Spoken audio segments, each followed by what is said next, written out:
Suatu ketika hiduplah seorang janda miskin, dan dia memiliki seorang putra, Jack, dan seekor sapi, Belianka. Sapi memberi susu setiap pagi, dan ibu serta putranya menjualnya di pasar, dan begitulah cara mereka hidup. Tapi pernah Belianka tidak memberi susu, dan mereka tidak punya makanan. Ibu memutuskan untuk menjual sapi itu dan membuka toko dengan hasil penjualannya. Jack mengambil kendali di tangannya dan membawa sapi itu ke pasar. Tidak lama setelah dia tiba, dia bertemu dengan seorang lelaki tua yang luar biasa. Dia bilang dia ingin menukar sapi Jack dengan kacang. Dan dengan kata-kata ini dia mengeluarkan segenggam kacang aneh dari sakunya. Orang tua itu berkata kacang ini ajaib. Mereka perlu ditanam pada malam hari, dan pada pagi hari mereka akan tumbuh sampai ke langit. Jack menjadi sangat tertarik dan setuju. Anak laki-laki itu pulang lebih awal. Ibu sangat marah karena dia memberi sapi perah di seluruh daerah itu untuk segenggam kacang yang tidak enak. Tapi Jack ingat kata-kata lelaki tua itu, dan memutuskan bahwa tidak ada yang bisa dilakukan, dan menanam kacang di halaman. Dia naik ke lotengnya, sedih, dan tertidur. Di pagi hari, Jack bangun dan melihat sesuatu seperti pohon besar di halaman. Dan ternyata, buncisnya bertunas, dan batangnya yang besar terus tumbuh ke atas hingga tumbuh sampai ke langit. Jack melompat ke batang dan memanjat seperti tangga. Dia memanjat dan memanjat dan memanjat dan memanjat, sampai akhirnya dia mencapai langit. Di sana dia melihat jalan yang panjang dan lebar yang membawanya ke sebuah kastil besar. Jack pergi ke gerbangnya dan mengetuk. Gerbang terbuka, dan seorang wanita jangkung berdiri di ambang pintu. Dengan gagap ketakutan, anak laki-laki itu meminta sesuatu untuk sarapan. Raksasa wanita itu membiarkannya masuk, tetapi memperingatkannya untuk tidak menarik perhatian suaminya, karena dia kanibal. Dia membawa Jack ke dapur.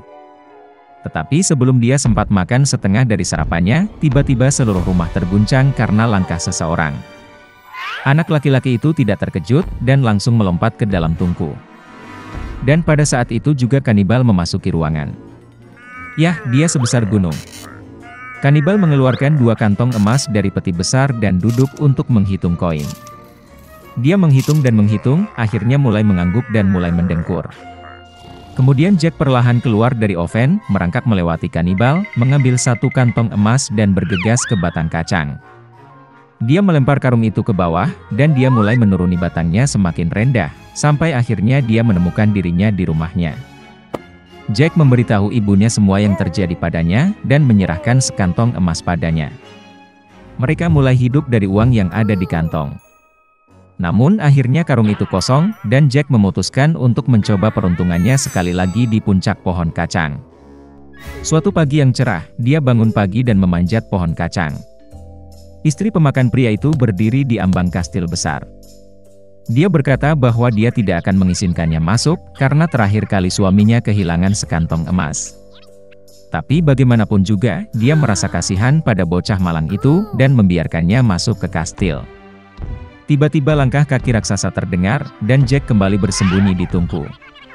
Kanibal masuk dan menyuruh istrinya untuk membawa ayam betina yang bertelur emas.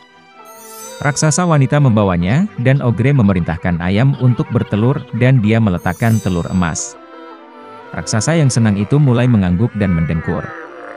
Kemudian Jack keluar dari oven, mengambil ayam emas dan bergegas ke pohon kacang. Anak laki-laki itu kembali ke rumah.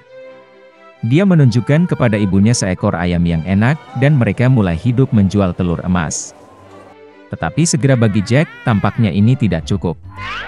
Dan ia kembali memutuskan untuk mencoba peruntungannya di pucuk buncis. Kali ini bocah itu naik ke kastil melalui jendela. Dia melompat ke kuali tembaga dan bersembunyi. Kanibal dan istrinya memasuki ruangan.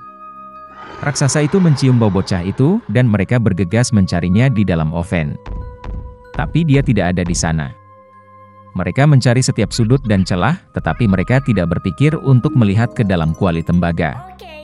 Putus asa untuk mencari, Ogre memerintahkan istrinya untuk membawa harpa emas dan meletakkannya di atas meja. Kanibal mendengkur karena suaranya yang indah.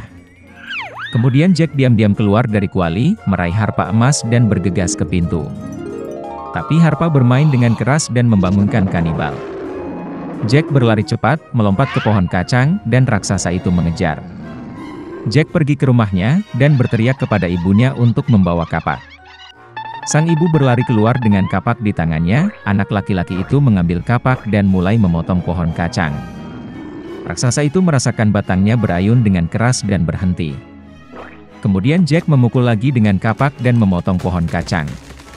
Itu bergoyang dan roboh, dan ogre itu jatuh ke tanah dan jatuh.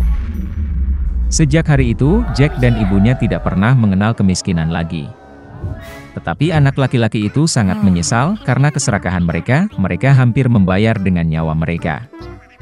Dia berjanji bahwa dia tidak akan pernah mencuri lagi dan akan bekerja keras untuk kebaikan keluarga. Suatu ketika, ada seorang raja yang memiliki 12 putri cantik. Mereka semua tinggal bersama di sebuah ruangan yang besar dan indah. Raja sangat menyukai putri dan membesarkan mereka dengan kejam. Ketika putrinya pergi tidur, dia menutup pintu mereka dengan kunci. Tetapi setiap pagi sesuatu yang aneh terjadi. Ketika para putri meninggalkan ruangan, sepatu mereka sangat rusak seolah-olah mereka menari sepanjang malam. Raja harus membeli sepatu baru untuk putrinya setiap hari. Tidak ada yang bisa memecahkan teka-teki para putri. Suatu ketika raja berjanji untuk menikahi salah satu putrinya jika seseorang akan memecahkan misteri sepatu itu. Selain itu, pemenangnya akan menjadi ahli waris raja. Tapi pemberani hanya punya waktu 3 hari 3 malam untuk ini, kalau tidak dia akan dieksekusi. Banyak pemuda kerajaan, serta pangeran asing, datang untuk mencoba peruntungan. Siang dan malam mereka menjaga pintu kamar tidur ke-12 putri. Tapi tidak satupun dari mereka bisa memecahkan teka-teki ini. Maka seorang pemuda lain memutuskan untuk mencoba peruntungannya. Dalam perjalanan ke istana, dia bertemu dengan seorang nenek tua. Dia sangat lapar dan meminta sepotong roti. Pria muda itu memberi wanita tua itu semua makanannya. Nenek sangat senang karena tidak ada yang pernah begitu baik padanya. Sebagai tanda terima kasih, dia menghadiahi pemuda itu jubah ajaib yang membuat orang yang memakainya tidak terlihat. Selain itu, wanita tua itu memerintahkan untuk tidak meminum apapun yang akan diberikan sang putri. Pria muda itu berterima kasih padanya dan pergi ke kastil. Ketika pemuda itu tiba, raja menyambutnya dengan gembira dan membawanya ke kamar putri. Pemuda itu mulai menjaga pintu mereka. Menjelang malam, sang kakak menawarinya segelas anggur. Anak laki-laki dalam perjalanan itu sangat lapar dan haus. Dia melupakan kata-kata nenek tua itu dan meminumnya dari gelas tanpa ragu. Segera dia merasa mengantuk dan tertidur. Pemuda itu tidur sepanjang malam, dan ketika dia bangun hari sudah pagi. Dia menyadari bahwa sang putri telah menaruh obat tidur di gelasnya. Dan kemudian pemuda itu teringat kata-kata wanita tua itu.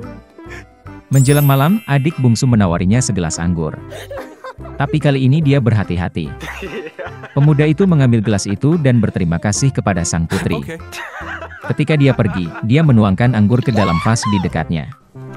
Ketika malam tiba, pemuda itu mengenakan jubah ajaibnya dan segera menjadi tidak terlihat.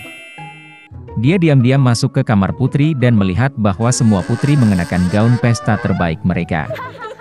Kemudian mereka pergi ke dinding dan mulai mendengarkan jika pemuda itu sedang tidur. Pemuda itu bermain bersama mereka dan mulai mendengkur pelan. Ketika gadis-gadis itu yakin bahwa dia sudah tidur, kakak perempuan itu memindahkan tempat tidurnya.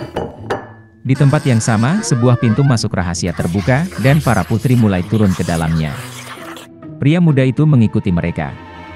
Ketika langkah-langkah itu berakhir, mereka menemukan diri mereka di hutan yang menakjubkan. Daun di pohon itu emas murni. Pemuda itu membawa satu ranting bersamanya dan terus mengikuti para putri. Setelah menempuh perjalanan panjang, mereka berhenti di tepi danau. Di sana para gadis sudah menunggu 12 pangeran tampan di perahu mereka. Ketika para putri menaiki perahu mereka, pemuda tak terlihat itu juga melompat ke salah satu dari mereka. Para pangeran mengangkut mereka menyeberangi sungai, dan mereka berakhir di sebuah kastil yang besar dan indah. Musik yang indah terdengar darinya.